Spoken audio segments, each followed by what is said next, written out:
Ladies and gentlemen, I have with me in the studio, kind of virtually because the internet is real life, John, the world champion Ward. This is Factions Today. John's going to give us a little introduction. Chat, welcome to the stream. This is NAV, the NAV channel. We are building a network, New American Vision. We want to have a New American Vision, and to do that, we have to define things, define people, figure out who's on our team and who's not. So this is what we're doing. John, tell the people a little bit about Factions. Yes, as you can see, we're each representing a faction today. Zeb is some kind of American corpse that died in battle. I am the Prince of Zamunda. You will respect me. My name is Hakeem today. I think this is going to be, Zeb, one of the coolest shows on the internet. I really do. I'm not entirely sure how this episode will go because we're figuring it out. We're figuring it out. We're figuring out our vibe, our rapport, our model. But here's the idea. Factions is going to be a weekly show on the NAV channel that you're watching right now, probably at this time on Wednesdays. We really want to have a kick-ass lunch hour show, something like that, where the hosts and guests will attempt to map and model major influencers, groups, leaders, and states, meaning countries, those kind of states, in pursuit of evincing or making clear who works for who or what and why. Who is in what faction? What are their goals? Okay, so the goal of this show, again, more simply, is to create a model that makes accurate predictions. So, for example, Nick Fuentes, we want to be able to predict what he might do. To do that, we need to know who he works for and why, if anybody, and what his goals are. We were talking about Laura Loomer is going to be a good one. There's so many people. I have this nice little Python application that you have maybe seen before on 3CC, where we can load up somebody like, I don't know, Dan Bongino, and we can label these axes and we can position him. I'm sorry, I don't know why Dan Crenshaw showed up, but you get the idea. And then we're working on another kind of top-down one. We'll be able to overlay, for example, here, different religions by country. And from all that, coming top-down by the big picture and bottom-up, one person at a time.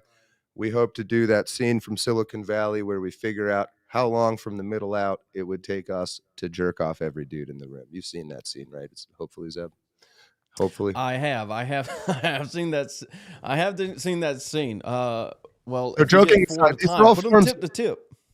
These are all forms of data compression, right? Middle out, top down, bottom up. Okay, so we're taking all this data. I don't think anyone has made a serious attempt to figure this out, and it seems like the only people smart enough, capable of figuring out, who are already know maybe, aren't gonna fucking tell us. So we're on our own. So I'm gonna go apologize to my second grade math teacher and say, you're right, I probably should have learned this statistics and division and adding and stuff a little more, because now I need it. But this won't be entirely mathematical. We'll get to a mathematical model at some point, but it's going to be fun, damn it.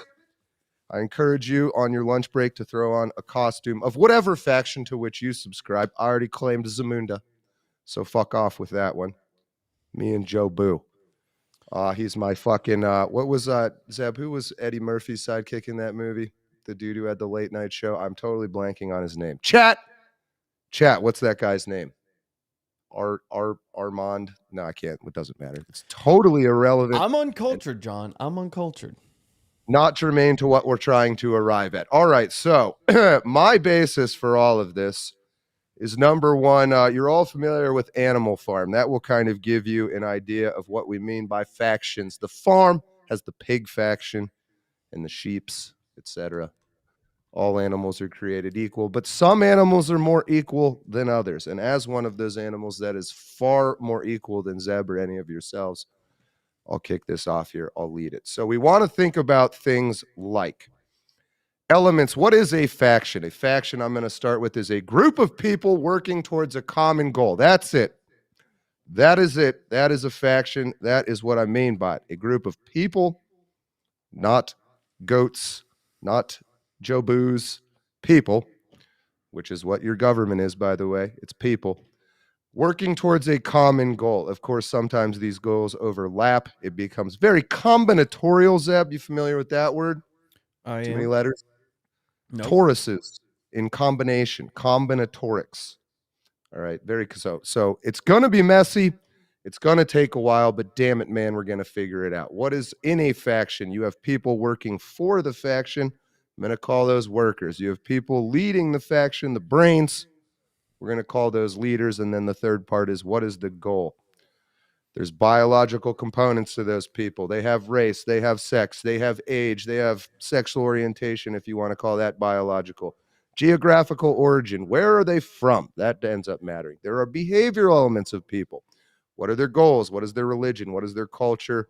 Gender, if you want to separate that from biological sex. Identity, what do they identify as? You can be born in Zamunda, but identify as someone from Queens, New York.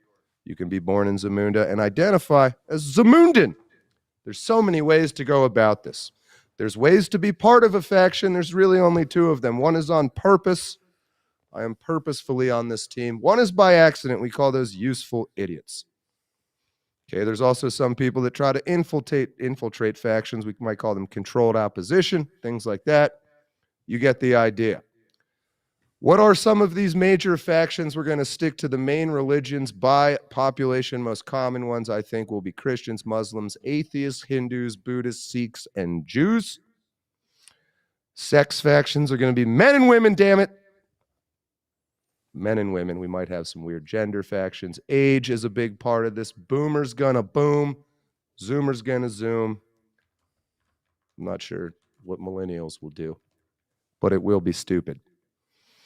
And then we will get over, once we've got a good feel for how all this works, we'll get into these specific people, and we will get into these specific overlays. But I guess, Zeb, that is the introduction to factions.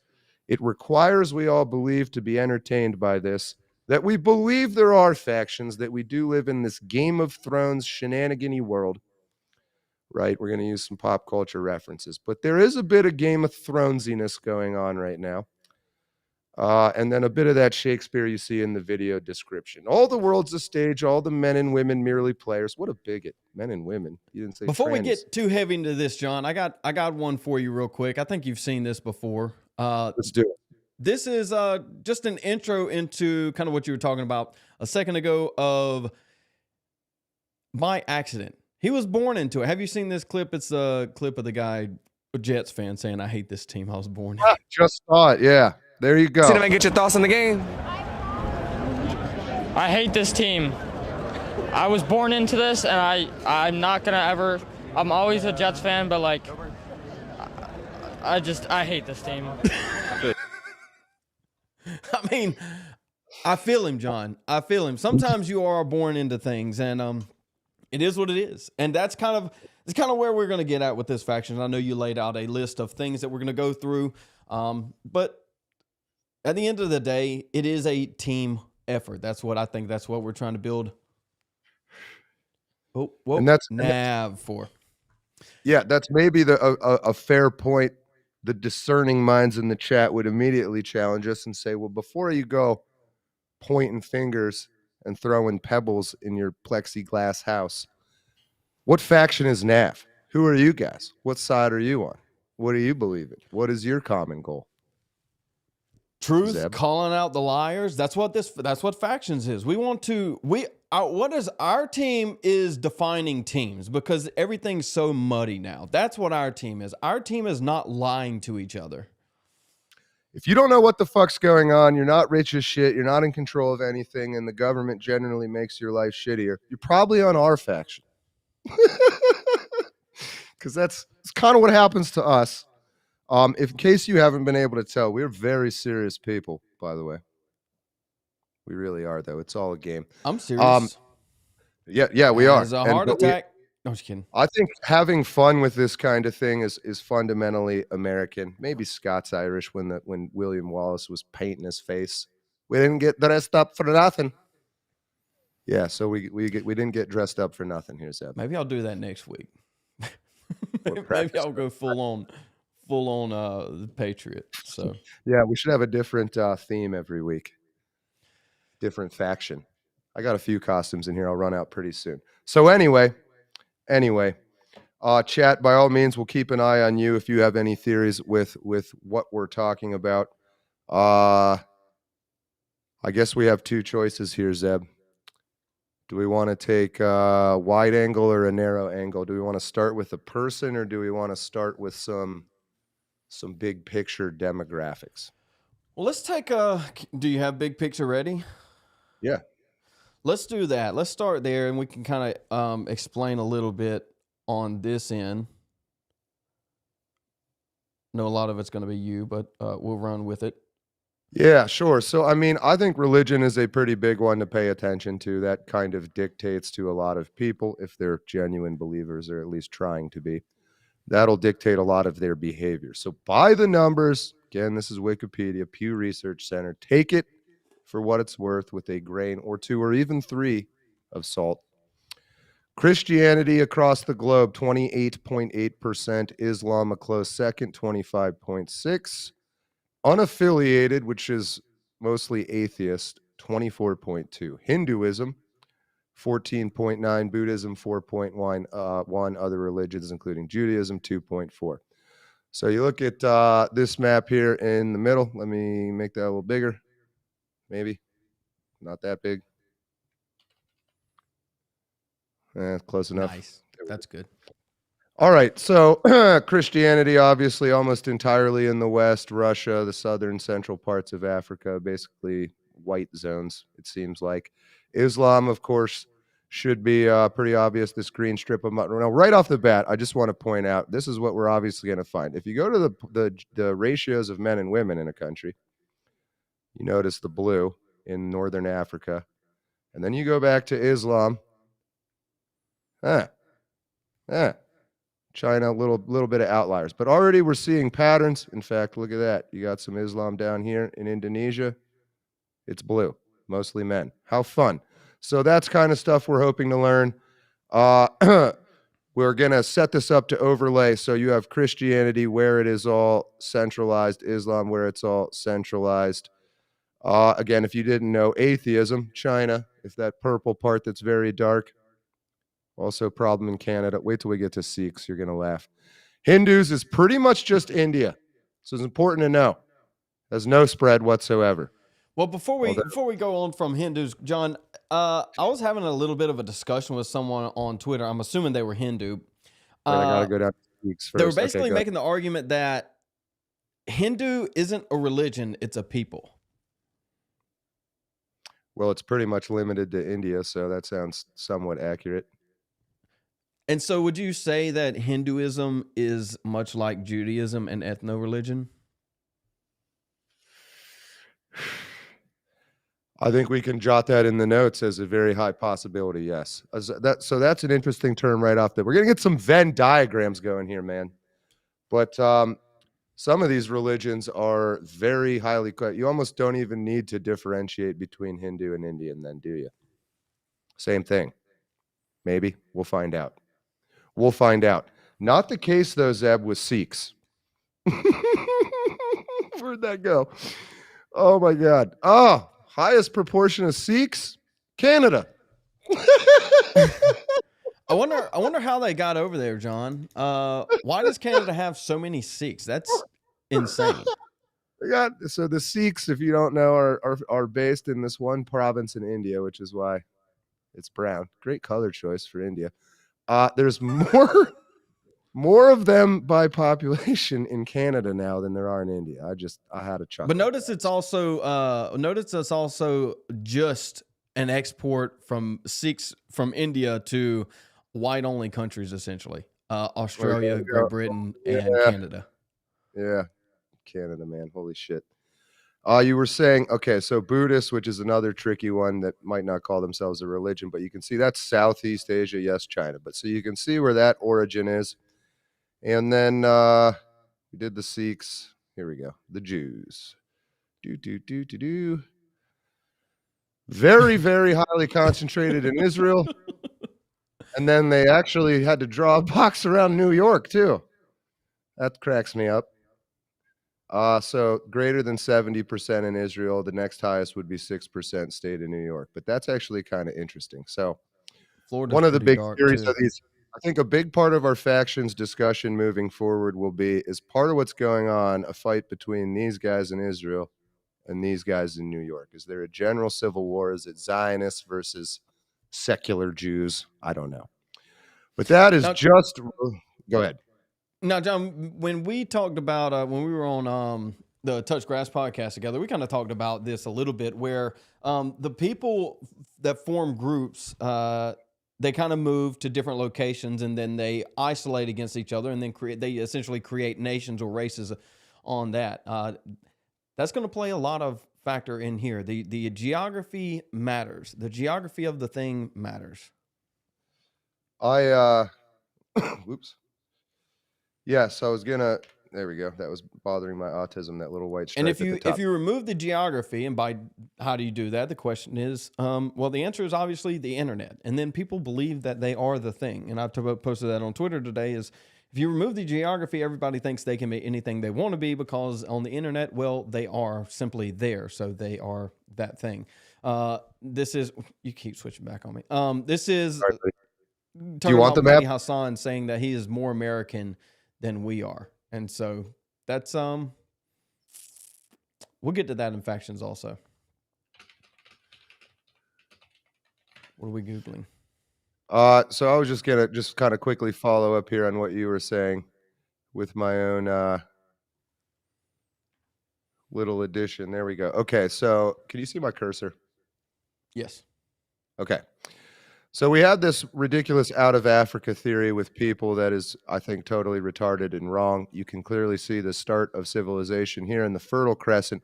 If you just look basically at the world, kind of what Zeb was talking about, imagine the first little civilization forms here. You get these extreme people like myself and Zeb who are just a little too much for that place. We're just disturbing the status quo. We're too nuts. So they tell us to fuck off, and you can kind of go this way, you can kind of go this way, you can kind of go this way, you can kind of go this way. You can see this pattern of migration. We talk about Western civilization. You get to like Babylon and Ur, you get to the Hittites and things like that. You get to Greece, that becomes Rome. Then you get Germanics, you get the French Empire, and they finally end up on this little island called Great Britain that is like a cell with an excellent cell membrane. It's really hard to conquer this place, and so you got the development of this very interesting culture. At the same time, I believe the same thing kind of happened the other way. These guys are going this way and turning yellow and getting squinty for some reason. And they end up on this island, which is highly unique compared to the rest of them. Very different from this one. But, so just a little food for thought. I think that we're going to, this show is going to cover, Zeb, psychology, biology, where this stuff all came from, origin stories, all of that. We're going to, again, damn it, man, we're going to understand who these people are, where they come from, why their goals are what they are, and then what those goals are. So, bit of a ramble there. Didn't mean to cut you off. No, you didn't cut me off. I was letting you go, dude. This is Is this interesting? I don't know. I find this interesting. Yeah, it's interesting. This is going to be an ongoing process. We're going to dive into this thing deeper and deeper as it goes. And it's probably going to tie into the series that I'm going to try and do. It's going to take a little bit more time than running a live stream. But it's going to tie into kind of what is an American. Obviously, mine's going to be much more narrow-minded. Topically, not narrow-minded, but... For sure. Just quickly, this is a super interesting map also. I just want to get in everybody's head here on the first episode. This is gender by country. If it's pink, it's predominantly female. Again, it's very close to 50-50, but maybe one more per 1,000 or 100,000 or something like that. Blue is predominantly male. Pink is predominantly female. Green is pretty even. This map will overlap wildly with a lot of other maps. A lot of other ones. One of the interesting ones being Christianity versus Islam. Zeb. Yo, is Christianity where's your Islam map? I think we all know what the Islam map looks like. Bring back the Crusades. This is all religions. Blue is Christianity. Green is Islam. And then sex ratio. Bang. All right, let's put these next to each other. Bang. Bang. John, I don't see on that map where the trannies are. Can you add the trannies to the map? These maps are trannyphobic. It's just not right. I didn't make it. Wikipedia, trannies have a bone to pick with you, an artificially formed bone made out of their skin, fat, and flesh. So, Big picture is going to take a few episodes. Small picture is going to take a few episodes. Zeb, I don't know if you've been keeping up with the chat, if there's any obvious questions or anything like that. Maybe we should pick an influencer and go bottom up here until about 1 o'clock and call it a day. I don't know. Let's do it. You pick. And I'll keep up with chat. Chat, if y'all have any questions as we go, toss them out there. Marcus Emoto already tossed one. He says, so there are more women than men, and yet still incels exist. WTF. John, I don't know if you have an answer to that, but I do. Go ahead. That's why. Because more women than men exist, and it's a matriarchal society that is a longhouse. That's basically it. Yeah. I don't know. I mean, we could dive into that later. You want me to do it? Well, I can do it on my episode later today. We'll do JD Vance. Oh, sorry, I was did. All right, so we'll make this. I think this software can be saved. It will plot these people on all three axes with numbers on the back end. So it'd be kind of interesting as if we made this available somehow to get some sample data. The other tricky thing though is we don't really have axis labels yet. So let's talk about our factions. It's kind of arbitrary. We'll do just because left and right is natural. All right. How about something like authentic and fake? No, I should have done that the other way around. Fake. Fake. Thank you. And authentic. Gay and faggot. Gay and faggot. Our guy and their guy. How about that for now? For now, just to demonstrate. Just to demonstrate. Makes it all very easy. You can either manually type in values, but I mean, I guess we'll say for now, mostly conservative. Authentic, fake. Any thoughts? We'll leave them right in the middle for now. Our guy, their guy. I don't know. Maybe a little more our guy. Already realizing I got to layer these axes labels a little bit better. Are we doing this now? Because if you want my input, I got input. I think we should just do it. Yeah, I might surprise you myself. All right. I'll start it off, I guess. Let's pick one. Liberal and conservative. Well, I guess the question is, are we taking JD Vance as a whole, or are we taking JD Vance just in the last 2 years? I think these are two completely different people. That's actually really good. It's also important is, are we judging him by how he presents himself or what we think he is? Well, I think it would have to be what we think he is, as this, from my understanding, should be some type of discernment of team and not team. He says the right things. Let's do that. Let's do that to start with, what we think he is. Well, he says the right things. He appears solo as conservative, but if we take everything into account, we go back prior to his essentially running for VP, and some of his past exploits, if you will. I don't know how far right conservative he is. I guess if we're going conservative, then he would be to the left of conservatism, slightly left of conservatism.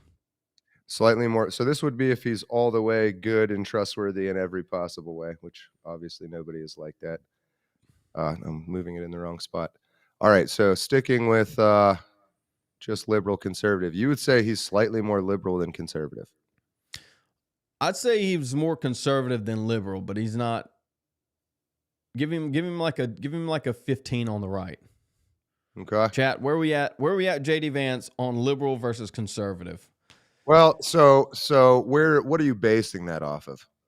Why are you basing that off of past as a whole, basically. Was part of that whole Yale didn't celebrate Dewey on Twitter yesterday or day before yesterday, so maybe that's a kick. But the question is it all just visual and optics to placate to the far right base? He obviously has the rhetoric when it comes to that, but if we look at his past connections with like Vivek, that's running for Ohio, that wants to put the data centers up there, he wants to build an entire Silicon Valley over there, we have the connections with obviously his wife, and then his children are named after Vivek. The question is he authentic? I think the answer is obviously no. And so by that extension, can we take him at his full word? There's probably some type of exponential component to that, where if we take him rhetorically all the way conservative and then we realize that he's not fake, then that should be cut in at least half, if not more. It's actually interesting. The more you put him fake, then you're like flipping the meaning of all the other axes. So we've learned that we need to come up with a consistent, permanent 6 axes labels, or three different dimensions, if we're calling this dimensional analysis. So we'll workshop that. Please throw us. I already see some people talking in the chat. Our guy should align with authentic. I don't know. I like authentic and fake, because you can be authentically liberal, like I don't know, like AOC maybe, like authentically true believer retard. But that's authentic, isn't it? Yeah, I would think so. So she would be there. We got to be honest with this thing. We have to be authentic with this graphing. There can be their guys that are authentic, I think. Sure. And there can be their guys that are fake. Maybe the one we got to change is conservative and liberal. That's maybe implied. And so we're assuming JD Vance is presenting as a conservative. So we don't really need that axis. We just need, is he authentic or fake? Keep thinking about it for a second. Chat. I think he's slightly fake. Anybody in politics, I don't know how. There's very fake. I know chat's probably going to get mad at me, but I don't think Massey's authentic either. What's Frank talking about? Fix the graph. What's wrong with the graph? JD Vance is behind the diagonal that needs flopped. Well, he's at -2. Oh, that's what's bothering you. You want this at 0? There you go. You happy now? You happy? I would put him relatively in the middle. I don't think he's completely fake, but I don't think he's completely authentic either. I think he believes the things he says to an extent, but the problem is that he's dug so deep into everything else that a lot of it's just him, playing the game. It just refuses to go negative. There we go. -50. Like that. He's like kind of fake. He's saying, okay, let's explain the graph to him. He's saying the more you make them our guy, the faker they get. Oh, I'm actually really proud of this. I was bragging about it to Zeb ahead of time. This is a 3-dimensional data projected onto 2 dimensions. It's a flat piece of paper, but it's 3 dimensions. So that z-axis, our guy and their guy, you will notice that he gets bigger. He'll come towards you. And if you go back, he'll get smaller. So this is not a low IQ stream. You have to have a little bit of spatial visualization as we do this. Yes, it'll make more sense if I loaded like that. Like that was one we used to. So you start to hopefully get a little bit of a better feel for where they're at. But yeah, like I said, it's savable. We'll just do this one because it wasn't that hard. We said he was 15. And we said he was a. It'll look a lot better when we get more people up there. Right. It'll kind of help understand where everybody is. So the names didn't reload. The naming scheme of axes. Oh, yeah, you're right. All right. Where's our software guy? Get him on the line. Get him over here. All right, while John fixes that, chat, this is what we're doing. Go ahead and like the stream if you don't mind. If you are new here, this is NAV, the NAV channel that I do not have my logo up. Where is it? There it goes. This is the NAV channel. New American Vision. We are starting, trying to build something networky, a decentralized network. We are reaching out to people to try and bring them on to be able to create content. Atlas Thugged is one of those. Josh is one of those that they are starting their show. The Groper Report. We're going to have debates. We're going to have Engaging content. It is Wednesday lunch. That is when Factions is going to run. Hopefully, we'll maintain this time period. Sunday at 4. John used to run 3CC. It's essentially 3CC with a slightly different rebrand. Sundays at 4. That's going to be on here. And then, like I said, the Grove Report, I think it's Saturday evening. Don't quote me on that yet. But we will post about that to update you on that. And then we'll build out more shows from here, which is here. Like I said, we are going to win, and we're going to have a good time doing it. John. Amen. Also, like the stream while you're here. Like it. Like the stream. Like it, share it, subscribe. Like the stream, chat. We got JD. You know, our guy for JD Vance, I'll tell you who I think's guy he is Peter Thiel and Palantir. Well, Peter Thiel has built his own network. He is the Antichrist after he's obviously not the Antichrist, but he thinks he is.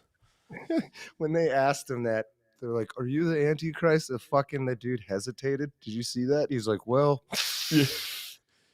Like, that's not the answer we're hoping for. I think. Oh, I see. I have my and this is another thing moving forward that we have to take into account. It's not really about what we believe. It's what they believe. Does Peter Thiel think he is the Antichrist? I think the answer is yes. Do we believe he is Antichrist? Obviously, no. You think he thinks he's the one?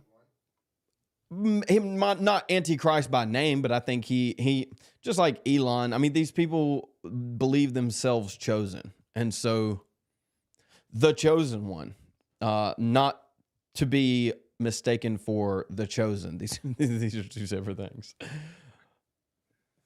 He's their guy. He's Satan's bro, and he's fake. I guess maybe he's authentic though, isn't he? If he's like authentically anti whatever that word would be.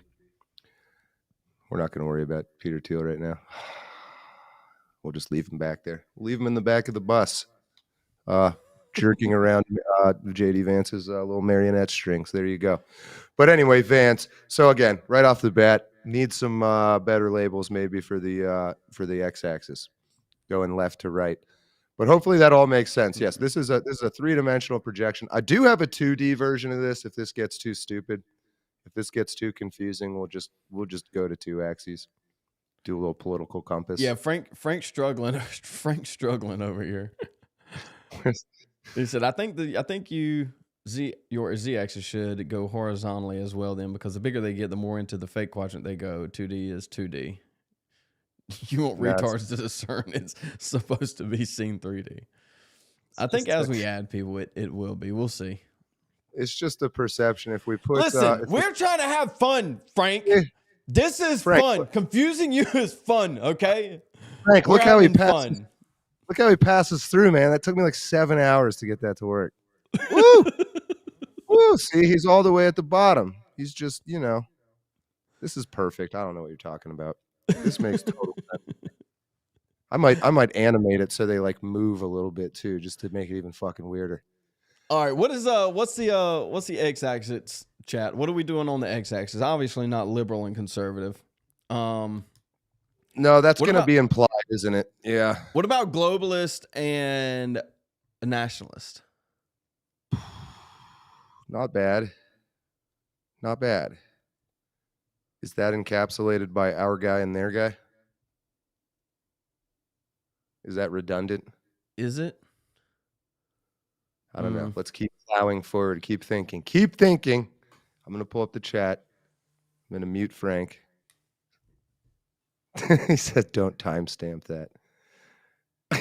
Markets and Moto. Last night, kids, we learned about the z-axis and HTML.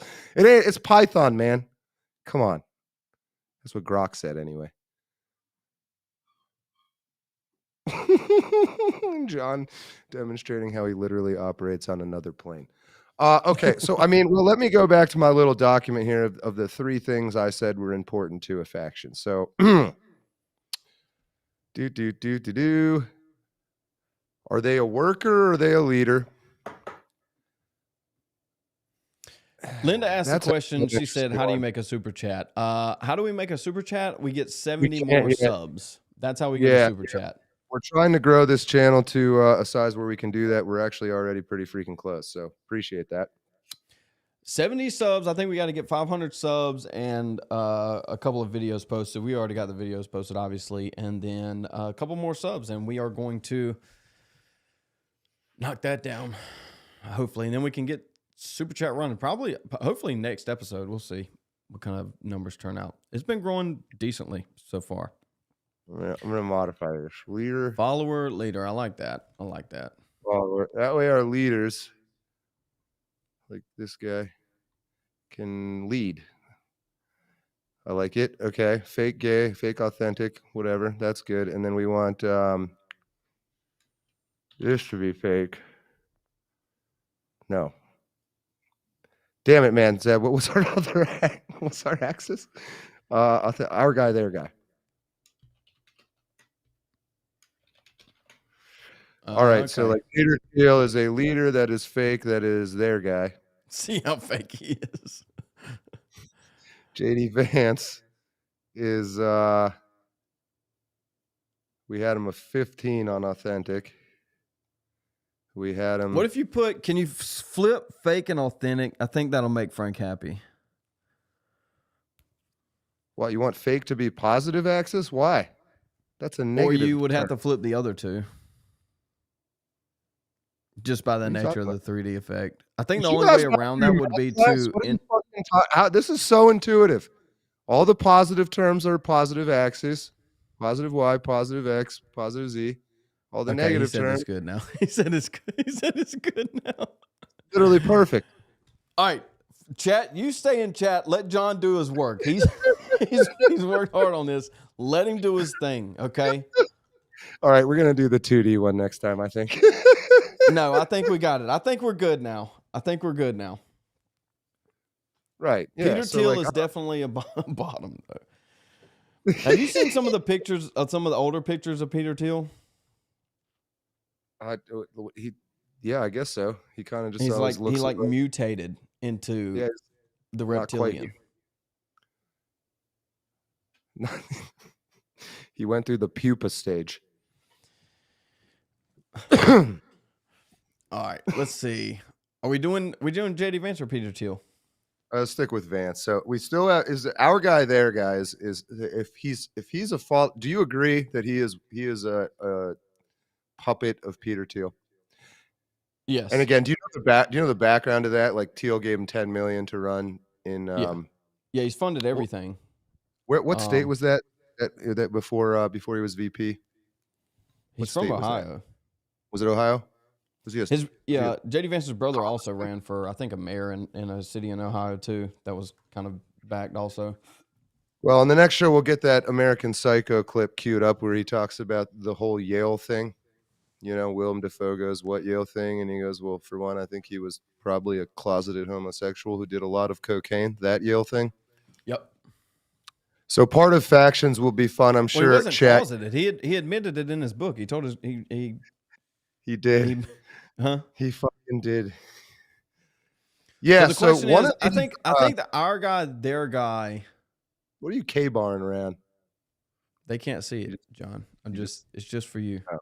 Oh, thank you. Go on. Our guy, their guy, JD Vance. Rhetorically, our guy. In reality, their guy. Who is they? Not Palantir? us. Would you agree, Peter Thiel? He's Peter Thiel's guy. Are we in agreement? Can we put a stake in the ground? And chat, does anybody disagree with JD Vance being Peter Thiel's? I think lapdog's a bit much, but you know, employee, subordinate, yeah, bitch. And then would we agree that Peter Thiel is working on behalf of whatever faction that involves Palantir? Frank would ask, where is the evidence? That one has been documented. Two, you have the connections through Vivek. We could you want to bust out the internet and explore this this Vance story, or are you familiar enough with Let's it? do it, dude. I mean, we got time. We have like 18 million more episodes to I get think through. this is great. If we get one dude semi-started, that's a great episode. And I Let's think do it. JD Let's Vance, I guess let's focus on finishing Vance off here. he's a highly critical one. He is probably going to be the next Republican candidate for president, if I had to guess. So Most likely. All right, you do think it so? on your end so that I can see it because you can't see my internets. Okay. So where do I start? JD Vance early life?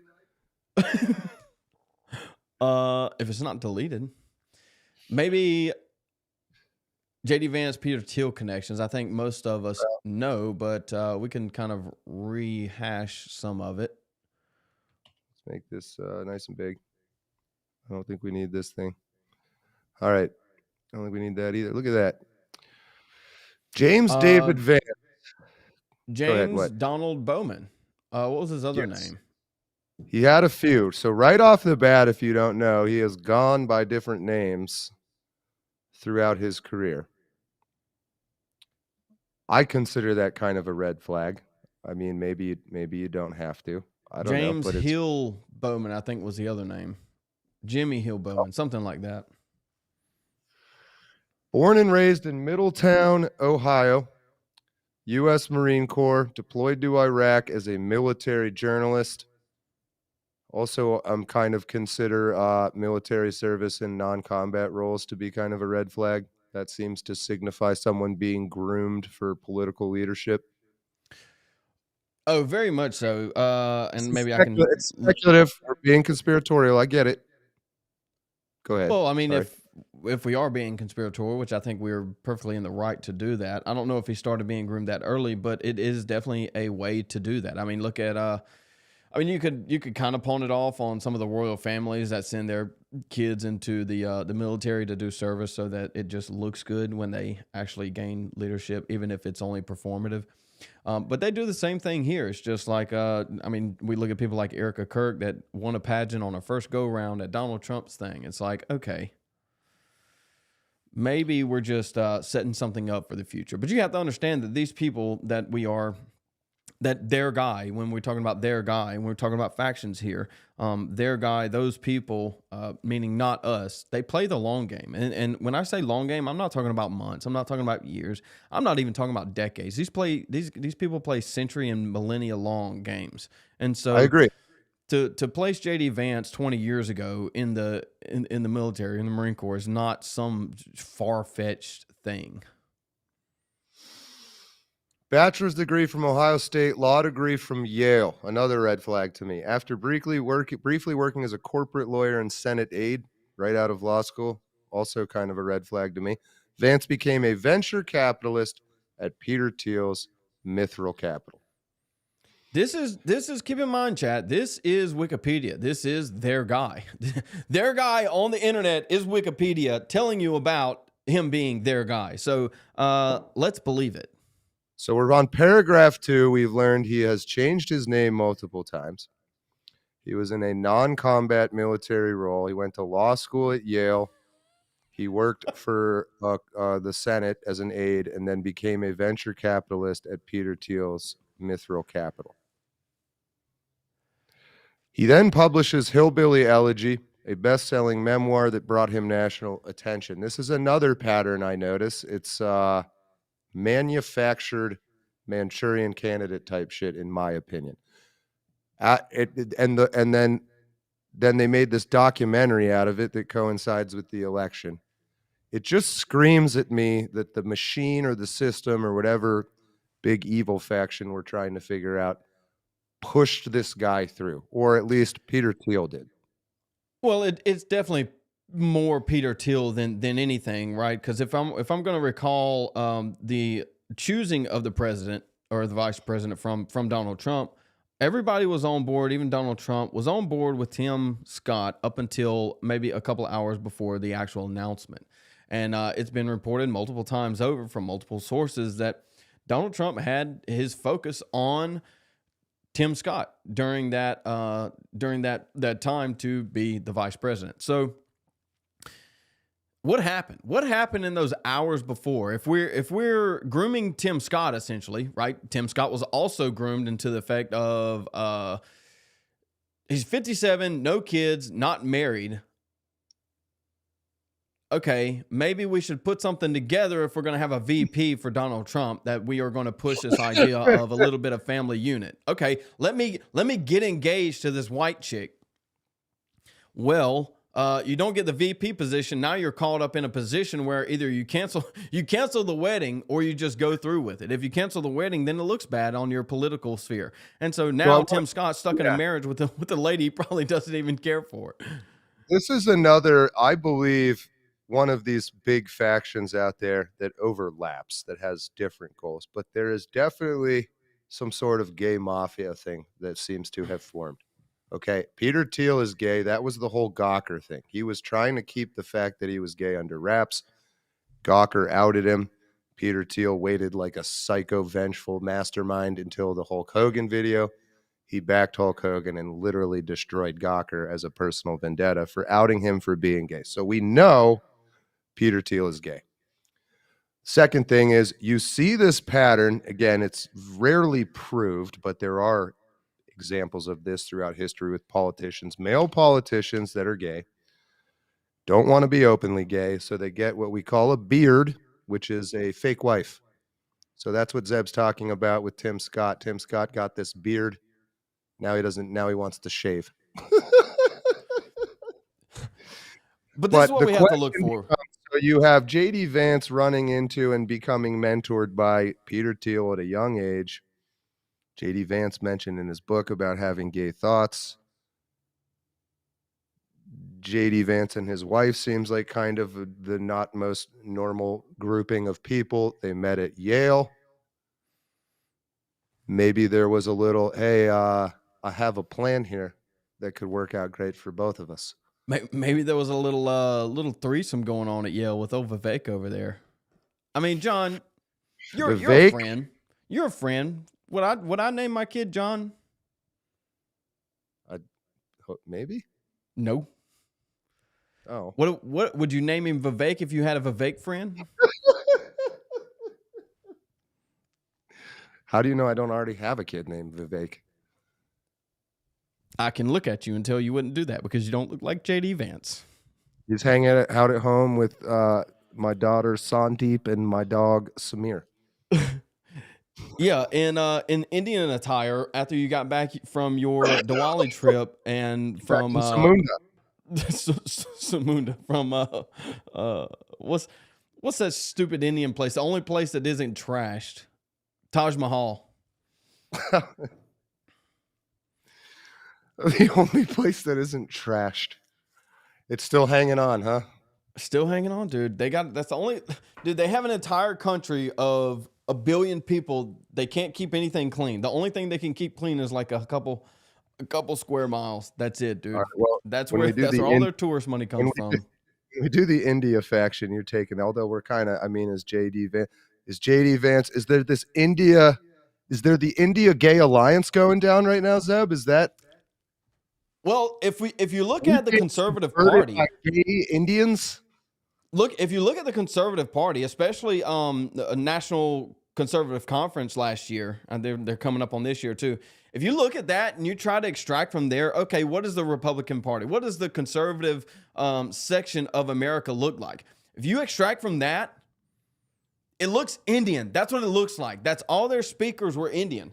And this is what you need to understand is they work as groups. You have Patels that own essentially all of the motels in America. They virtually have a monopoly on motels. They own 80%. The Patel family owns 80% of all motels in America. That's an insane number of any industry. I'm just dying at that. This is what sets you off. It just can't get you to talk about JD Vance, and suddenly India comes up, and you just fucking. Well, it's all the same. It's all bred together. They're taking over, and so what they do is they essentially marry into some nationalistic rhetoric, and so they sent. Well, I don't even know what Usha. They sent Usha Vance. Here's what they did. They found Usha Vance. They sent him in. It's like a honeypot, but backwards. They sent him in to get JD Vance because he looks American. He is American. His kids are. He is American. It's a honey ass. It's a toilet. It's a honey toilet. That's what they do. They send in Usha Vance to get JD on board with the Indian takeover of the Republican and Conservative Party. And they say, hey, here's some rhetoric. Here's Peter Thiel's money so we can all fund it and work together. It's a breeding of, well, they couldn't build anything in India, so they brought it to America, build it there, and that's where all the funding comes from. And so now you have, it's all connected, chat. They're all their guys. They work as a team. Go ahead. Well-developed theory and model on India, so we'll incorporate that here in the off days here before the next show. I wanted to show you this though; it's sort of relevant. Not this. This population pyramid of world and continent groupings. It is super fucking hard to find accurate information on percentage of global population by race. You literally cannot find it. I did find this. Population of the world in continent groupings. So horizontally, the larger the color band is, that means the greater proportions. So this whole thing, left to right, would be the whole world. So green, Africa. Top is old, 100-year-olds. Bottom is young, babies. You can see the Africa green stripe is getting thicker and is actually quite frigging large. Even bigger is Asia, which is also massive. And again, look at how even it was up here at one point and not so much anymore down low. It doesn't separate South Asia from East Asia. Fail. Good enough for now. Yellow, Latin American, Caribbean, we're getting smaller. Then we get to North America and Europe. And then Oceania is like not even really on there. But you can see how tiny North America is in terms of proportion of global population versus how enormous Asia, which includes India, is. There are hardly any of us. Hardly any. And it's worse than it's ever been. Our little stripe staying about the same, right? Everything's going great. Everybody else's stripes literally looks like a piece of poop. As you go down towards, they're just pooping them out. Way more here at 50 years old, even more at 30 years old, even more at 15, shit tons at 5. Yeah.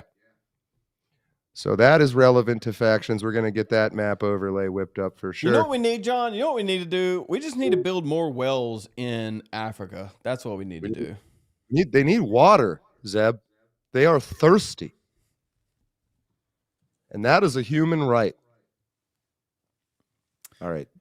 Yeah. Back to JD Vance quickly. After initially opposing Donald Trump's candidacy in 2016, that's like red flag number 7. He became a strong supporter. He won the 2022 Senate election in Ohio thanks to $10 million. Hold on, back up. He praised Obama prior to 2016. Correct. Another maybe closeted gay man who has a beard. Maybe. Although in his case, it's more of like a Fu Manchu or a goatee named Michael Obama. But same concept. You will see that pattern. We suspect there's that pattern anyway. Closeted, gay, male politician, actress, essentially, as a wife. Or sometimes you might see it in reverse. Bill and Hillary Clinton. Hillary Clinton and Huma Abedin. I have my theories. We'll get to it. So I'm sorry. I like theories. So opposes, supported Obama. Palantir and Peter Thiel put $10 million into helping him beat Democratic nominee Tim Ryan in Ohio. He is a senator from 2023. So I think he's like literally right around my age. So he was 35, super young. Literally kind of what Obama. He's really young. As a matter of fact, I'm not going to throw him under the bus, but we have a congressman here that's extremely young.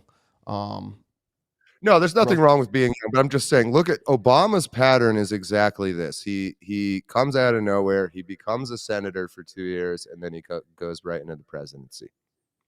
Right? So again, sinister things. In my opinion, no proof though, I will admit that. First millennial, blah, blah, blah, blah, blah. All right, early life.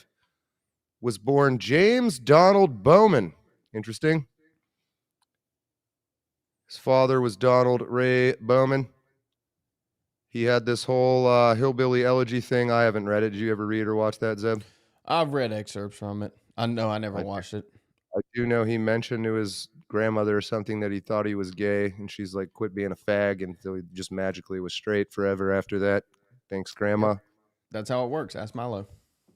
Childhood marked by poverty and abuse. Mother struggled with drug addiction. Raised primarily by maternal grandparents. Graduates high school, enlists in the Marines, serves as a combat correspondent.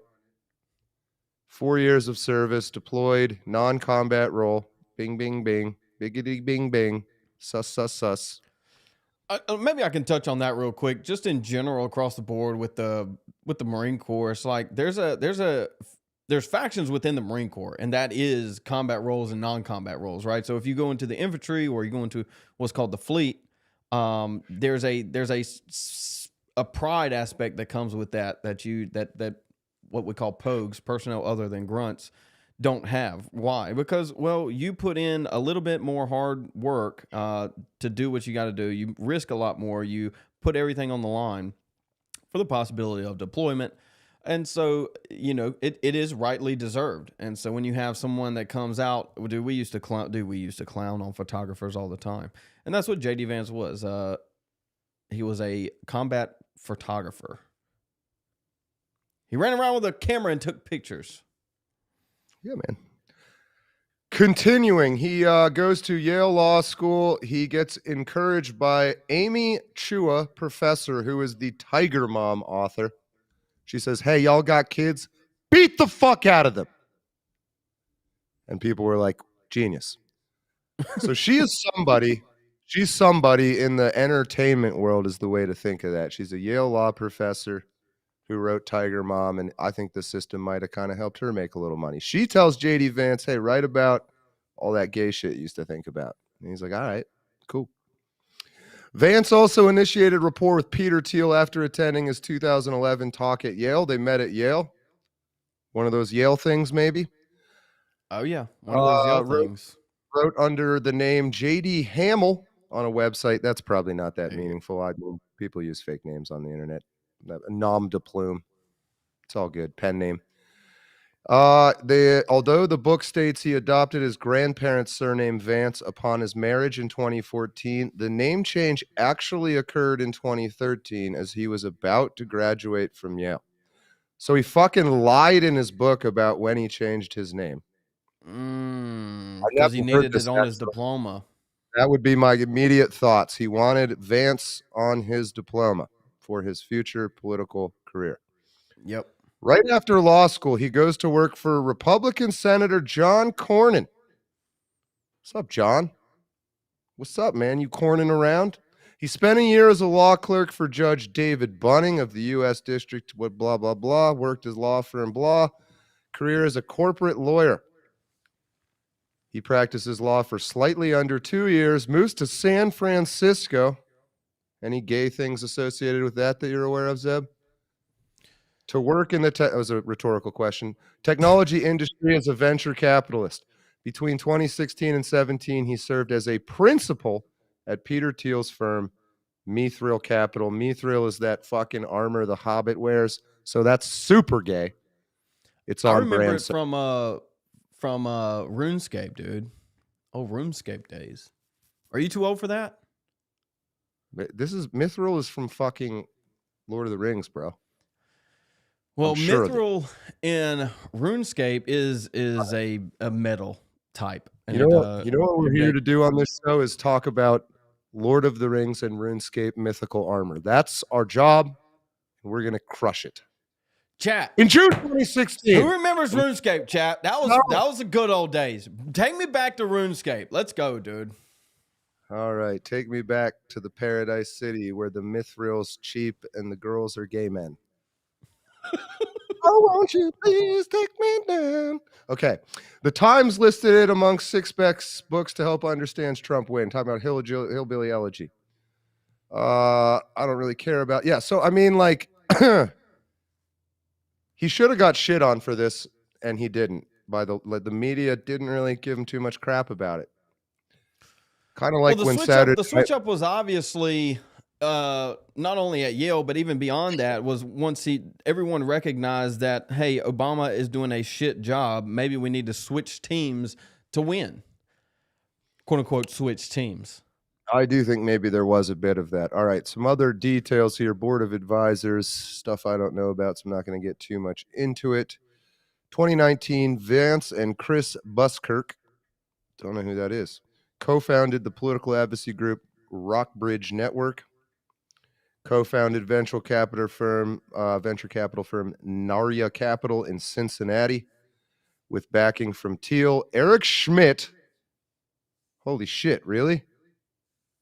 Yeah, so here That's you your go. boy, isn't it, Eric dude? Schmidt, Google CEO of Google from 2001 to 2011. Not a conservative, also the executive chairman from 2011 to 15. He was also the executive chairman of, yeah, that's right, parent company Alphabet, which is just, this dude, scary. Peter Thiel, also scary. This dude, very scary. Mark Andreessen, venture capitalist, former software What is that engineer, head, dog? co-founder of Netscape. Yeah. So these guys helped JD Vance set up his own venture capital firm, 2019, right? So he's what? Is he even 30 yet? No, he just turned 35. No, He's no, close. He's almost 30. Super young, just getting hooked up. He raised $93 million. Not bad, buddy. So I've done some looking into people like this. One of them being He's also real quick. I didn't know this. He's invested in Rumble. Interesting. Go ahead. One of them being the Yoon Kim guy, highest IQ in the world. So this is what they do. This is this Peter Thiel funding JD Vance to start this firm. This is what these people do: is they have association to boost individuals, and so what they do is they build things, whether fake or not fake, or just on their face, to associate people into a position where they have artificial authority. And so that's what highest IQ in the world has done. He's done that through a couple of ways. The primary one being allowing him to claim that he has the highest IQ in the world. And so this is what they do with JD Vance with his venture capital firm or whatever he's running, is they have name association along with funding association. That 93 million isn't his. Everybody knows that. It's not the actual firms. They funnel everything into one person, get that title, if you will, and then take it back. I mean, it's basically the same way they fund OnlyFans. So cynical, Zeb, in your advanced age. Oop, not that. It's all a lie, Chad. It's all a lie. All the world's a stage. All the men and women merely players. They have their exits and their entrances. This is the key part. And one man in his time plays many parts. Thank you, Bill Shakespeare. You were so smart. You were so smart. The Ohio renewal. We're going to have to delineate and outline and define and put on our little factions map Ohio. Because something is going on in Ohio. It includes something big's JD going Vance. on in Ohio. It includes Vivek, who is now positioned for governor. All right, we won't get too deep in Ohio. Did you catch my episode, or at least a short segment of that? On my Vivek, what? Ohio position? I mean, Vance, I'm very obviously familiar that he's up to no good in Ohio. Yeah, I haven't seen. Well, he's up to no video good in Ohio, but how do you facilitate that? Well, you make JD Vance president. JD Vance will win a presidency run if he runs, and then you have Vivek in Ohio. He's going to win governor of Ohio, and so now you have Ohio, which would be quote unquote from Vivek, greater than the Silicon Valley. Though they're going to take the Ohio River Valley, convert it into a shit ton of data centers, and utilize the farmland, the wind, and the water from Ohio.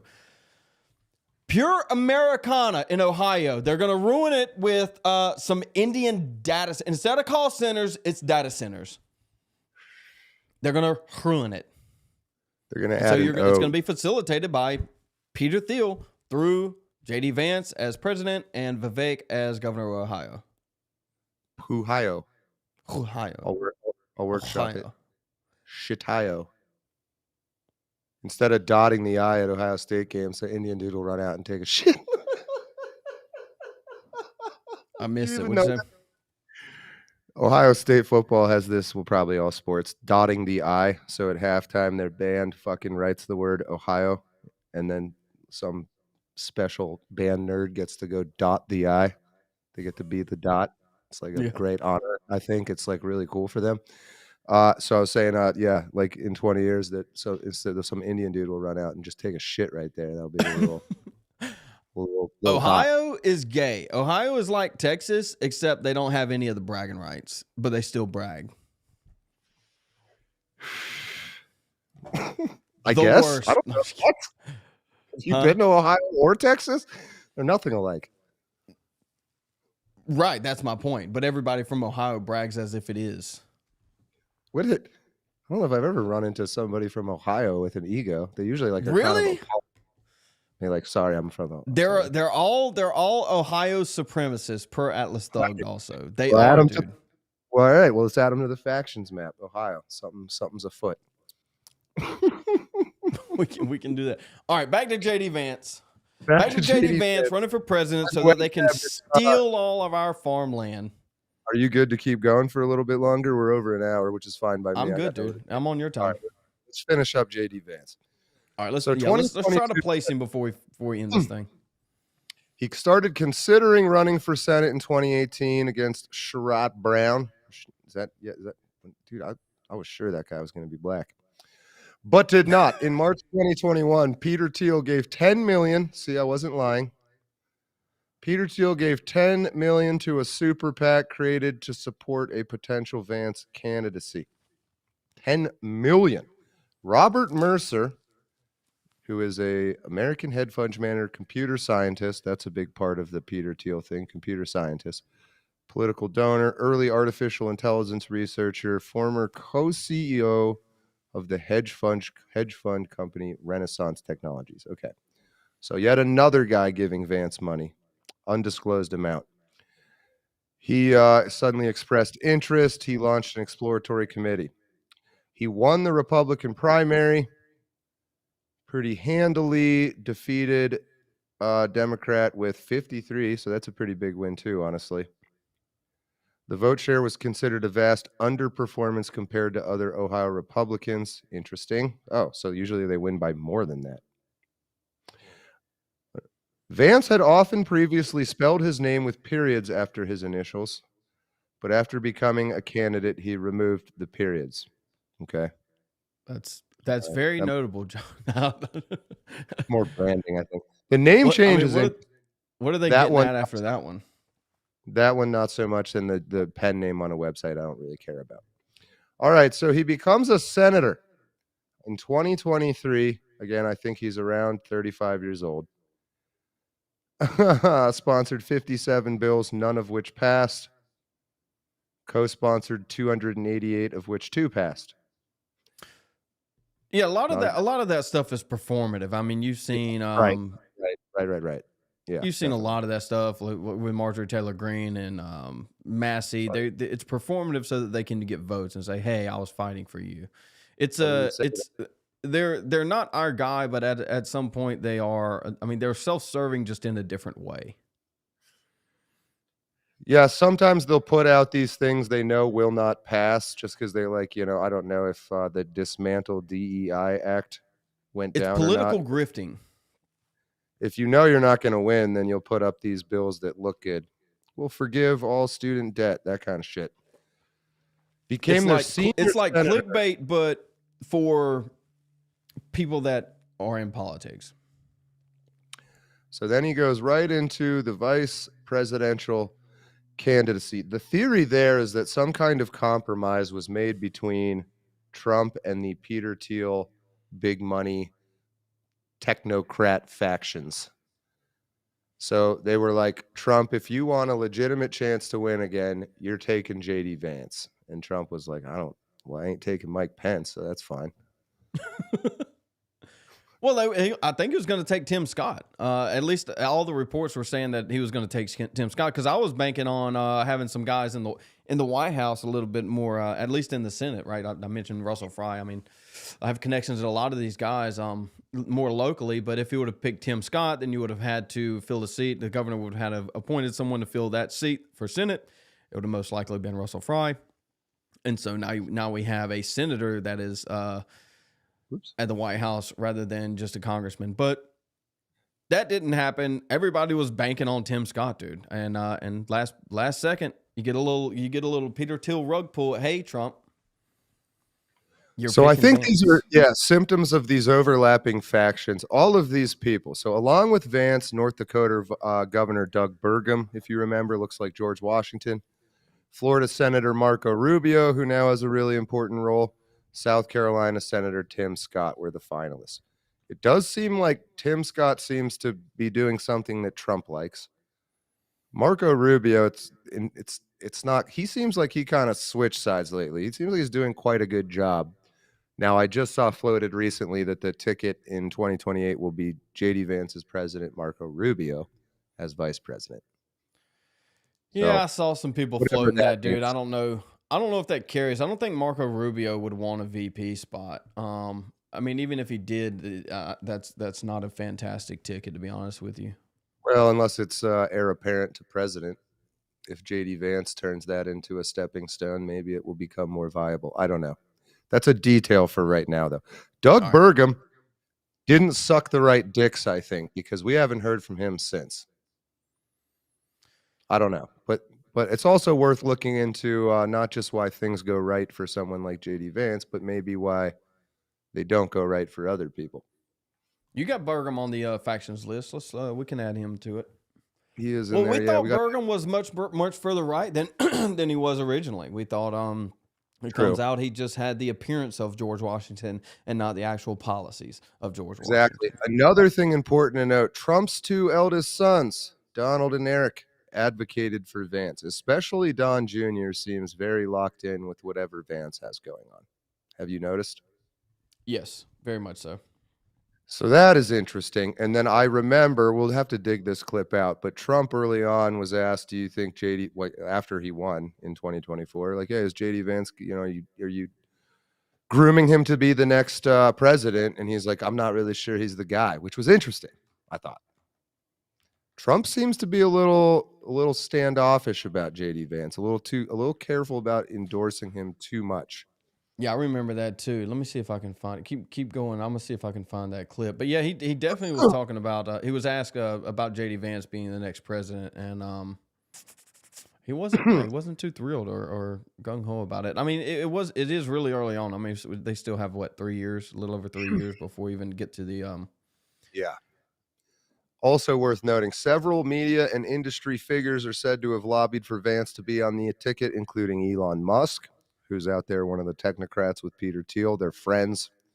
David O. Sachs, Tucker Carlson, interesting, and of course Peter Thiel. Who first introduced Trump to Vance? I didn't know that. So Peter Thiel introduced Trump to Vance.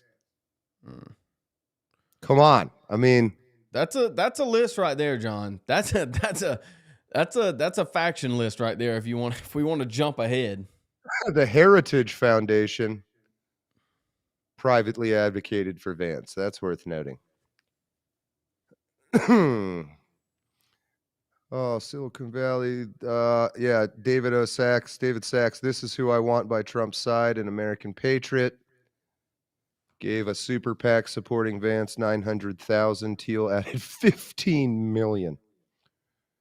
It was initially reported that Musk would contribute 45 million monthly to the Trump-Vance campaign. So I really think that's kind of what happened is Peter Thiel, Elon Musk, David Sachs, these guys said, Trump, if you want funding and if you want to win, you're taking J.D. Vance. And then he said, well, what are you going to give me? And they said, $45 million a month. He said, all right, fuck it. I don't know. Let me grab this real quick. We're going to take a look at this. John, you should be able to hear it, but we're going to. Respect for him. And for the other candidates, too. But I will say this, and I think this is well documented. historically, the vice president, in terms of the election, does not have any impact. I mean, virtually no impact.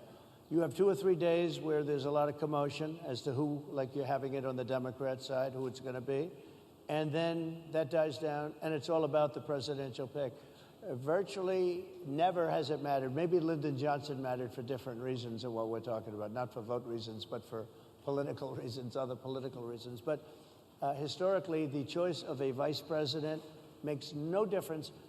You're voting for the president, and you can have a vice president who's outstanding in every way, and I think JD is. I think that all of them would have been, but you're not voting that way. You're voting for the president. You're voting for me. If you like me, I'm going to win. If you don't like me, I'm not going to win. It's not the clip that I was looking for, but it's very telling of Donald Trump's positioning on JD Vance. I mean, if you're asked that question, the question of why did you pick Vance and how much weight does he carry in this campaign, that is if you trust the guy, that is not the response that you give, John. Not that I trust Trump either, but right. But yeah, Trump is a little ambivalent when he talks about Vance, and I find that very interesting. In 2024, Trump attended a $50,000 a head private fundraising dinner. I'm reading this because the names. Guests included Chris Sports, need to learn who he is, and Nate Morris. I guess I need to learn who they are. I don't know who they are. This was interesting, though. In July, a former friend of Vance's from Yale Law School exposed to the media communications between them and Vance from 2014 to 17, with the friend alleging that Vance has, quote, changed his opinion on literally every imaginable issue that affects everyday Americans in pursuit of political power and wealth. New York Times, CNN. So, I'm not going to get into that right now. I don't trust those sources, but I am going to look into that claim. Maybe we can call this person. Say, is that true? Click that 115 right there. Okay, I don't think you can look at New York Times shit on the. Oh yeah, they're gay.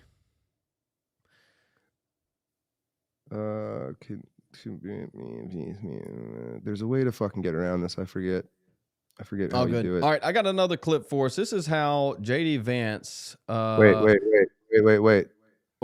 Wait. Go. Former Yale classmate and friend, Yale Law School friend, Sophia Nelson. Producers, if you're out. Oh shit! Hold on. A transgender public defender in Detroit. Shared dozens of emails she and Vance had sent between mid-2014 and 2017. New York Times was the... Well, I don't know. We'll look into that on another show, but humorous. While we're here, I got a little video for, since we're talking about JD Vance and being VP, before we get into placing him. Chat, if you're here, we got about 50 or so watching us. This is a growing channel. Go ahead and like it so YouTube pushes it out. Well, me and John dressed up so nice for you. The least you can do is like the stream. It's free. It's free. Like the stream. Thank you. First time that I've been in a public spot without Secret Service in the room is right now. So I'm like looking around for these guys because I'm used to just having them. It's 3 months, right? So he asked me the Monday of the RNC convention, which I think was June 15th. And I really didn't know that morning. I thought that he was probably going to pick me, but I didn't know for sure. Probably 60-40, basically. And so I had no idea. I get the call around 1 o'clock at Milwaukee time at the RNC convention. I'm hanging out with my kid. Another one of my kids is in the other room asleep because, our kids are young, so they nap still. And he makes this call, and he's like, hey, do you want to be my vice president? I was like, oh. Was it literally just like that? Well, actually, what happened is I get a text message from a staff member on his team that says you just missed a very important phone call. And I don't know, because there's so much inbound traffic that I think it just went straight to voicemail. So I call him back and I'm like, hey, sir, what's going on? He said, JD, you just missed a very important phone call. I'm going to have to pick somebody else now. So I'm about to shit a brick here. And then he says, no, I'm just kidding. Obviously, I want you to be my vice president. And the funny thing is, my 7-year-old is in the background and he has no idea what's going on. And I love that, right? It's one of the good things about this. He has no clue what's going on. He's like, Dad, who are you talking to? He's talking about Pokemon cards, right? And that's about it. That's kind of what I wanted to get after was JD Vance is a very normal appearing person. I know they were trying to print Tim Walz out like that, but JD Vance is very normal appearing. JD Vance was nowhere really on the radar of VP. If you remember, he was, he says 60-40 and it's a lot closer back then, but nobody had him. Everybody had Tim Scott. People were looking at Doug Burgum. JD Vance was down the list at like 3, 4, 5. And so for him to say that, obviously he had some inside ball. Maybe somebody was feeding him a little bit of information, John. And so he was given the call the morning of announcement. That's insane. Suspicious. Suspicious. All right, I'm going to try to have us wrap up by 1:30, Zeb, if that's cool with you, like 10 more minutes. Speed run it. Let's go. Personal life. We already talked about raising a low-income family, writing a book about gay feelings, and then his grandma fag-bashed it out of him. In 2013, Vance met Usha Chulakuri. Well, both were students at Yale Law School. They married in Kentucky in an interfaith marriage ceremony. She is Hindu, and he is Christian. The wedding included a Bible reading by Vance's quote-unquote best friend. Not sure why they did it that way. Jamil Javani, who is a Canadian politician and lawyer. Whoa, what is that? Lawyer. Yeah, that is your face, sir, is too close together. You need to spread out the eyes and the nose and the mouth. There should be more distance there. It's like he got smushed. Like just his face got smushed. Literally just squeezed his face. I mean, I'm sorry. I'm sorry, Jamil. I'm sure you're a great guy. Politician and lawyer. No, you're a piece of shit. Fuck you in your face. The bride and groom were blessed by a Hindu pandit. I don't know what that is. A pandit is an individual with specialized knowledge. So I'm a pandit, or a teacher of any field of knowledge in Hinduism. I'm still one. Particularly the Vedic scriptures, Dharma, or Hindu. I'm done. So he's a pandit. Usha clerked for a year. Oh, Chad asked the question, is JD Vance's wife still Hindu? Yes. I didn't know this. Usha clerked for Kavanaugh. I didn't know that either. And John Roberts. Holy shit. Okay. They have 3 children. They own 100 acres of land in Kentucky. They have a $1.4 million home in Cincinnati. He was raised a conservative evangelical branch of Protestantism. He entered college as an atheist. He was not an active participant in any Christian denomination as late as 2016, thinking very seriously about converting to Catholicism. Because I guess that's what you do. I don't know. He was baptized and confirmed in 2019. Well, it is what you do. I mean, if you look at even Obama, obviously a Muslim, but he presented as Christian as much as he can. The same thing with Vivek, obviously Hindu, but he presents as at least a God-fearing man, if you will. Just he doesn't say it's the cow god. So that's exactly what you do. Is you have a conversion to Christianity, some version of Christianity, and in his case, it's Catholicism. He chose Augustine of Hippo as his confirmation saint. Fun little anecdote. I don't know if you are not Catholic. When you get confirmed, you choose a saint's name as your confirmation name.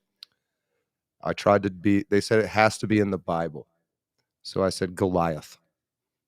And they said no. I said, you lied to me because that's in the Bible. He's not a saint, though. Can you imagine teaching someone like me at fucking Sunday school? It was a fucking blast. Well, for me, not for them. Vance said he converted because he became persuaded over time that Catholicism was true. And Augustine gave me a way to understand Christian faith in a strongly intellectual way. Vance was influenced to convert to Catholicism by Peter Thiel. What? Why? Thiel's not Catholic, is he? Hold on, let me look at this source.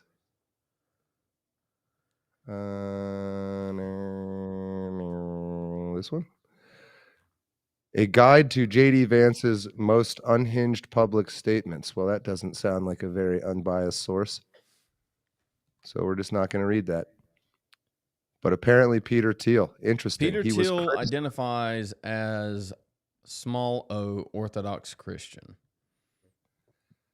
Nate Vance, his cousin, volunteered to fight for Ukraine in 2022. What? He served in the Da Vinci Wolves. Gay.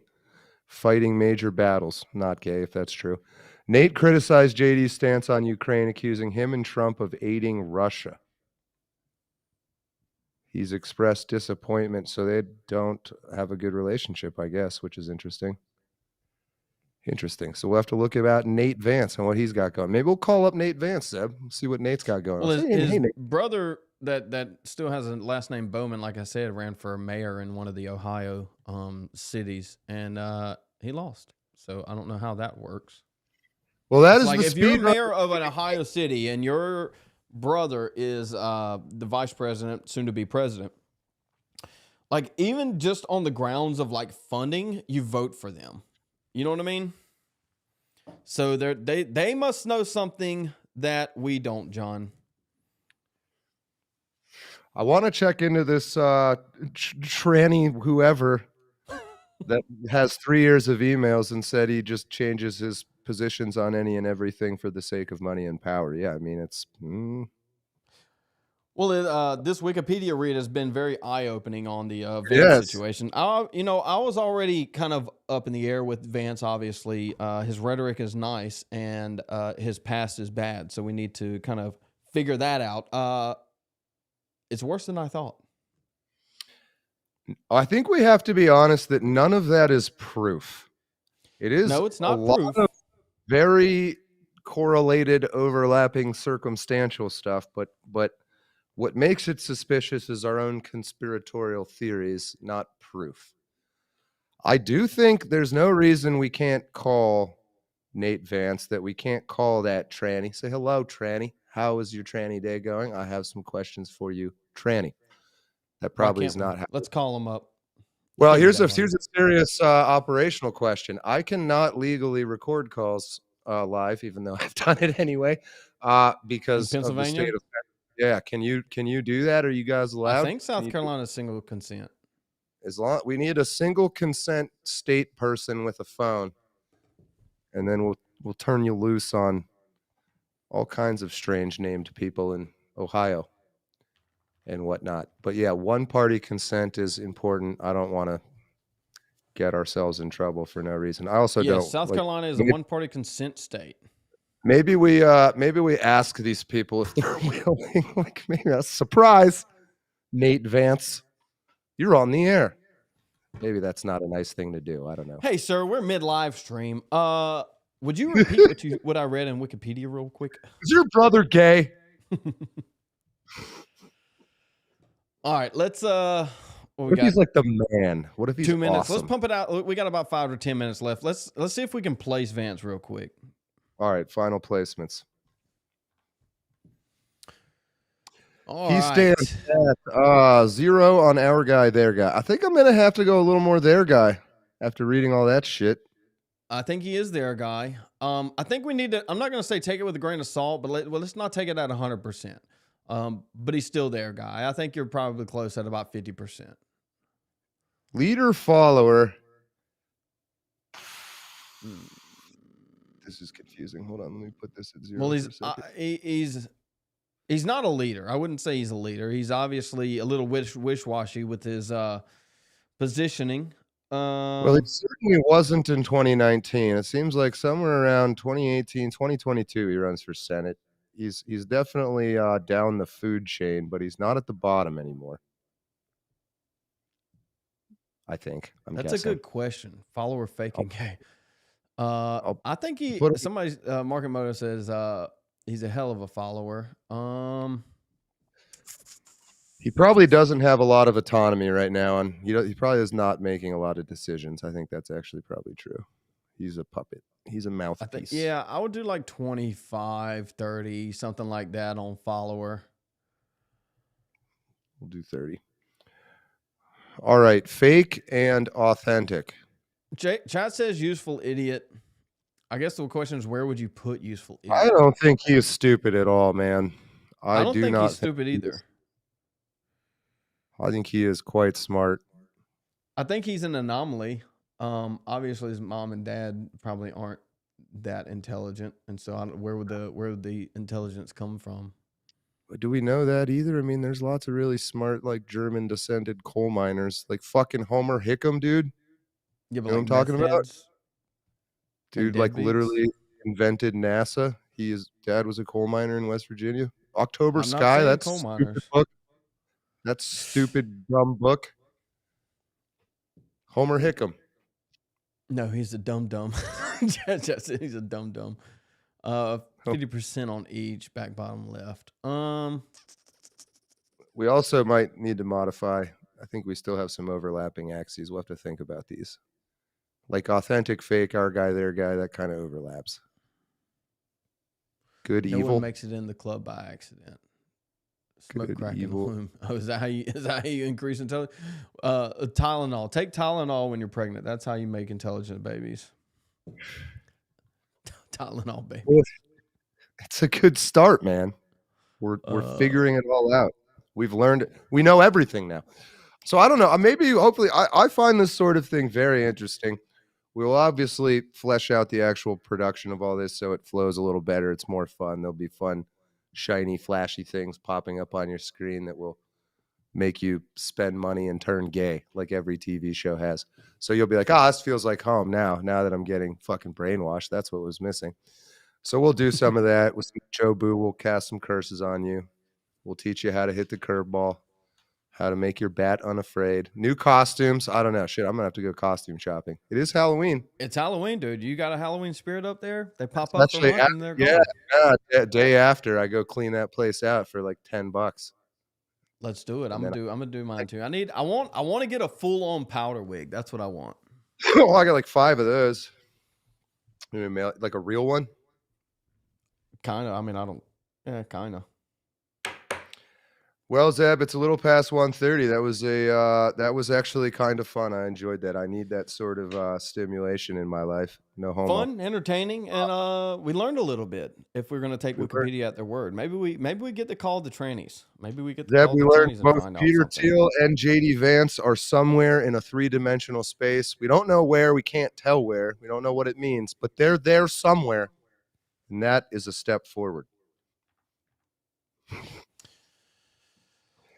No, joking aside, so this is the kind of work that nobody puts into, like, even just reading a Wikipedia page about JD Vance. You'd be surprised the things you learn. It's probably always going to be circumstantial.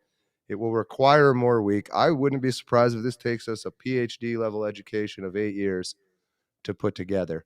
We're trying to find people that are actively trying to hide from us, and they're able to control how much access you have to look at anything. So there's going to be some inference and some Sherlock Holmesing involved here, okay? We're just going to have to. But it's fun. It's fun. We're saying what we really think. I know Zeb definitely is. I know I am. I think we're on the right track with some of this stuff, with puppets and beards and patterns and gaze. Well, if chat hasn't noticed, I think me and you have, John.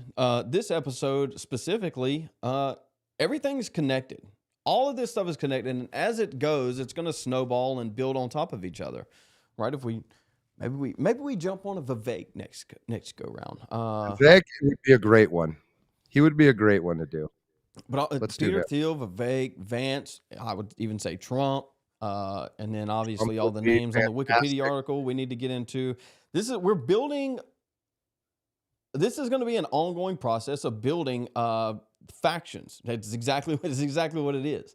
And we are going to define who is on our team actually and who is not. And it's going to be very black-pilling at some times because, well, no one is on your team because we don't have that kind of money or that kind of lack of morals. The only thing working to our advantage is that they cannot hide their actions. Your actions will reveal motivations. Exactly. They just will. That's exactly right. People, especially those corrupt fucks, will act in their own self-interest. It's not always clear that they're doing so, but when you figure out how and why, it starts to make a little more sense. We are going to get into also other creators that work on this stuff, some that we talk to, some that probably won't talk to us, but like one would be Sundance from Conservative Treehouse is a bit of a guy with a board with a bunch of threads on it, those kind of guys. I think it would be very interesting to get their perspective and then come to some sort of agreement on like, yeah, I think we've got Vance pretty well understood at this point. I think we've got Vivek. We know who they're working for. We know who those guys are working for. We know what corporations they're connected to. We know what they want. In Peter Thiel's case, to rise from the sea with 7 heads or whatever the fuck. 7 gay heads of beastdom. Whatever that is, he's gonna do it, man. They are gonna do it. They're obviously building something, and maybe we can connect some dots that or some strings that haven't been connected yet. Obviously, there's an Ohio angle to this JD Vance thing. Maybe there's something else across the country. We're going to dig, Ohio, and we're going to create the factions. Pennsylvania's got its own fun thing. You have a very interesting state. You got McMaster, you got Lindsey Graham, you got Gowdy was down there. Yeah, fuck, man. Nancy Mace. Ooh. Mm. Woo. Mm. Did you ever see her at a gas station in pajamas? Be like, fucking. Yeah. Yeah. Get out of here. Shit. Waffle House. Go to Waffle House and see what happens to you. Zeb, take us out of here, man. Let's shut this down. Hey, are we back same time next week? Do we know that yet? I'm good for same time next week, most likely. I love the lunch hour idea, man. I love doing it on Nav. I think this would be a good thing to you can listen to it while you snack on your goy slop. Yes. Lunchtime, East Coast, 12 to 1 Eastern time. The only time zone that matters. Everybody else is gay. Get on board. 80% of America live in Eastern time zone. Go watch primetime 7 p.m. football games at noon, you pieces of shit. We're going to have an intro and an outro next episode, and we're going to have to figure it out. But we will see you next week, Wednesday, 12 o'clock Eastern, and also check out the Groper Report. Subscribe to Nav if you have not already. Check out John. No, wait. Plug that more seriously. When is that? Saturday Friday? Evening. I think they're going to run at 8. Don't quote me on Josh that. and Atlas are gonna follow along all things Fuentes and Groper related, so that we can stay in the loop, which I think would be helpful. Yes. Obviously, they are a growing faction on the right. We're going to do that. Maybe there's a little split. Maybe they'll talk about that. I don't know. These shows will tie together, believe it or not. It will become to be understood as quite a work of genius someday. But Atlas says Saturday at 8 o'clock p.m. Obviously Eastern, because it's the only one that matters. And then obviously our Sunday show at 4 o'clock, we cover, I guess it'll be the 4 of us or some variation of 2 bringing and 3 this of all us, together. 1 and 2 and 3 other people. We're going to bring in as many people as we can as we go along. This is going to be a long-term project, and we are going to make it happen. We're going to conquer the world. It is what it is. Jump on board if you're not already. Yeah, we'll make it a lot easier to follow all of this stuff. We hope to be the singular place that you start finding is useful to come to, and that is also fun. It's fun that we're wearing Zamunda shit, dog. Come on. All right, John, take us out. That is it for today. I haven't written any sort of sign-off that's branded to faction, so till next time, remember you're a world champion. Don't let your memes be dreams.